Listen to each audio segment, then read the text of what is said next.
Railway station पर side में लेटी हुई महिला दर्द से कराह रही थी। मुझे ऐसा प्रतीत हुआ कि उसे कोई भारी पीड़ा हो रही है। अन्य यात्रियों की भांति मैंने भी उसे नजरअंदाज कर दिया। मेरे साथ में मेरा 8 वर्ष का बेटा अंश भी था। वह उस बुढ़िया के दर्द को दिल से महसूस करके उसकी ओर टकटकी लगाकर देख रहा था। पापा, ये बुढ़िया क्यों चिल्ला रही है? इसे क्या परेशानी है? अंश ने मुझसे पूछा और तब मैंने जवाब दिया, बेटा, इसे कहीं दर्द हो रहा होगा या फिर इसे कोई अन्य परेशानी होगी।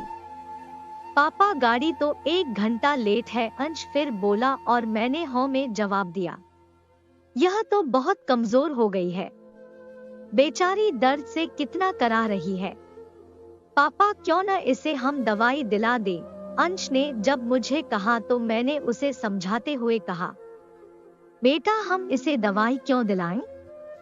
हम तो इसे जानते तक नहीं है और देखो कितनी गंदी है। लगता है कई दिनों से नहाई भी नहीं है, कोई देखेगा तो हमारा मजाक बनाएगा। पापा, आप ही तो कहते थे कि गरीबों और असहायों की जो मदद करता है तो भगवान उस पर सदा मेहरबान रहते हैं।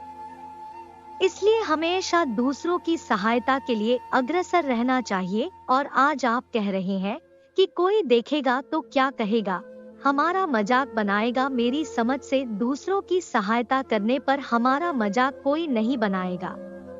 अगर पापा कोई बनाता है तो बनाने दो, हमें अपने कार्य पर ध्यान देना चाहिए। ऐसा आप और मौत दोनों लोग कहते थे, परंतु आज आप। अंश ने मुझे उल्टा समझाते हुए कहा। तब मैंने फिर उसे समझाकर बताया कि बेटा, वह नाटक कर रही है, इसे कहीं दर्द नहीं हो रहा है।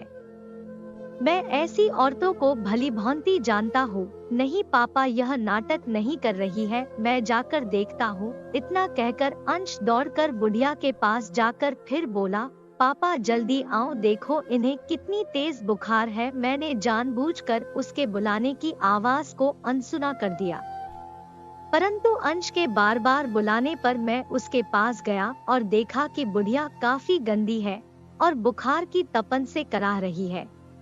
पापा चलो इन्हें दवाई दिला कर आते हैं, अंश ने फिर मुझसे एक उम्मीद भरी नजर से देखकर कहा। मैंने भी आवेश में आकर कह दिया, चलो चलते हैं। मेरा इतना कहने पर अंश के चेहरे पर खुशी की झलक दिखाई देने लगी थी, जो कि कुछ क्षण पहले अदृश्य थी। पास के दवाघर से हमने उस बुढ़िया को दवा दिलाई। कुछ देर बाद उस बुढ़िया को जब कुछ राहत मिली तब बुढ़िया हमें दुआओं की पोटली देती जा रही थी। भगवान तुम्हारा भला करे, तुम दोनों सदा सुखी रहो, तुम्हारा घर सदा धन धान्य से भरा रहे, भगवान तुम्हारे जैसे बच्चे हर माँ को दे। उस बूढ़ी औरत के इन शब्दों ने मुझ पर बाणों का कार्य किया और मेरे अंदर बैठे असुर को मार भगाया। उसकी मदद करने का मुझे अंश व खुद पर फख्र महसूस हो रहा था। साथ ही असहायों की मदद करने की भावना मेरे अंदर जागृत हो चुकी थी।